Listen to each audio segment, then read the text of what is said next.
আমি অনেকবার তওবা করেছি, প্রত্যেকবারই ভঙ্গ হয়েছে, তাহলে কি আমি মুনাফিক হয়ে গেছি? না ভাই, তওবা হওয়ার পর তওবা ভেঙে যাওয়াটা অস্বাভাবিক নয়। আপনারা খুশি হবেন শুনে, আমাদের রব আল্লাহ রাব্বুল আলামিনের একটা গুণবাচক নাম হলো তাওয়াব। কি নাম ভাই?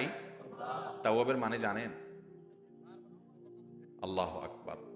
রিপিটেডলি, বারবার যিনি বান্দার তওবা কবুল করেন। এই জন্য ভাই, একবার গুনাহ হয়ে গেছে, আল্লাহর কাছে তওবা করেছেন, চেষ্টা করছেন যে আর যেন না হয়, কিন্তু আবার শয়তান কাত করে ফেলে দিয়েছে, আবারও তওবা করে ফেলবেন এবং দুর্বল হবেন না। এখানে ইবলিস আপনাকে বলবে, তুই এতবার একই কাজ করে তওবা করছস আল্লাহর কাছে, আবার কোন মুখে তওবা করবি? থাক, বাদ দে। আপনার তওবা থেকে দূরে সরাবে। এটা হলো শয়তানের সবচেয়ে বড় অস্ত্র। কখনো নিরাশ হওয়া যাবে না।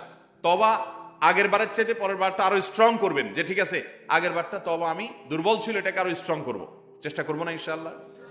তাহলে তওবা বারবার করতে হবে, বারবার করতে হবে। ভেঙে গেলে আরো শক্ত হার্ডলি তওবা করতে হবে, নিজের প্রতি নিজে শাসন চালাতে হবে, এভাবে ইনশাআল্লাহ সামনে আগাইতে হবে।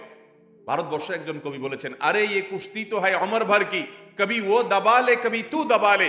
ইবলিসের সাথে তোমার এই লড়াই তো সারা জীবনের। কখনো ইবলিস তোমাকে কাত করে ফেলে দিবে, তোমার দ্বারা গুনাহ করায় ফেলবে, আবার কখনো চোখের পানি ফেলে কেঁদে কেটে আল্লাহর কাছে একান্তে।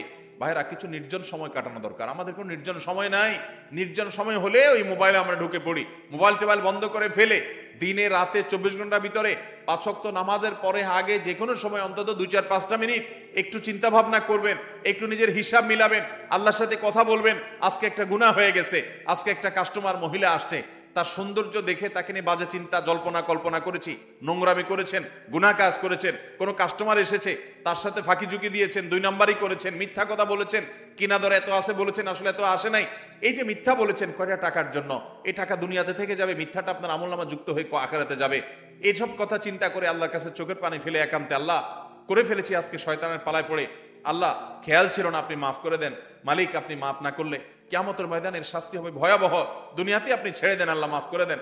মাফ চায়া দুনিয়া থেকে ওইটাকে নিষ্পত্তি করেন, একটু চোখের পানি ফেলেন, সেজদায় পড়ে যান, 2 রাকাত সালাতুত তওবা নামাজ পড়ে আল্লাহর কাছে মাফ চান, এরপরের দিন আরো স্ট্রং করেন। এভাবে আপনি লড়াই চালাতে থাকবেন। আরে এই কুস্তি তো হয় অমর ভর কি, কবি ও দাবালে কবি তু দাবালে। শয়তান গুনাহ কমা আপনার দ্বারা করায় সে জিতে যাবে, আর আপনি তওবা করে চোখের পানি ফেলে গুনাহ মাফ করিয়ে তারপরে আপনি শয়তানের উপরে জিতে যাবেন। তওবা করতে থাকবো তো ইনশাআল্লাহ। তওবা করতে কখনো ক্লান্ত হবেন, তওবা অব্যাহত রাখবেন, অনবরত রাখবেন। দুনিয়াতে কোনো ফেরেশতা মানুষ নাই, সবাই গুনাহ করে। এর মধ্যে সবচেয়ে উত্তম মানুষ হলো গুনাহ করার পর যে নিজের ভুল বুঝতে পারে, নিজেকে শাসন করে সংশোধন করে সে তওবা করে মাপ চায়। মনে রাখবেন, যে ব্যক্তি তওবার শর্ত আদায় করে তওবার শর্ত কি? তওবার শর্ত হলো যা আদায়, যে কাজটা করেছি গুনার কাজ, এটার জন্য নিজেকে নিজে শাসন করলাম, কেন আমি এত নিকৃষ্ট কাজ করলাম, আল্লাহ আমার প্রতি কত ইহসান করেছেন, কত অনুগ্রহ করেছেন, আমার জীবনে কত বিপদ এসেছে, আল্লাহ উদ্ধার করেছেন, তাহলে আমি কেন গুনার কাজটা করলাম? নিজেকে শাসন করা, ভবিষ্যতে না করার পরিকল্পনা করা, লজ্জিত হয়ে চোখের পানি ফেলে আল্লাহর কাছে মাপ চাওয়া। এই কাজটা যদি আপনি বারবার করেন, আপনি নিশ্চিত থাকতে পারেন আপনার তওবা দিন দিন আস্তে আস্তে স্ট্রং হবে এবং একটা সময় আপনি গুনাহ ছাড়তে পারবেন ইনশাআল্লাহ। এই জন্য তওবা কখনো ছাড়া যাবে, যতবারই তওবা ভাঙুক, তওবা আরো স্ট্রং করে করতে হবে।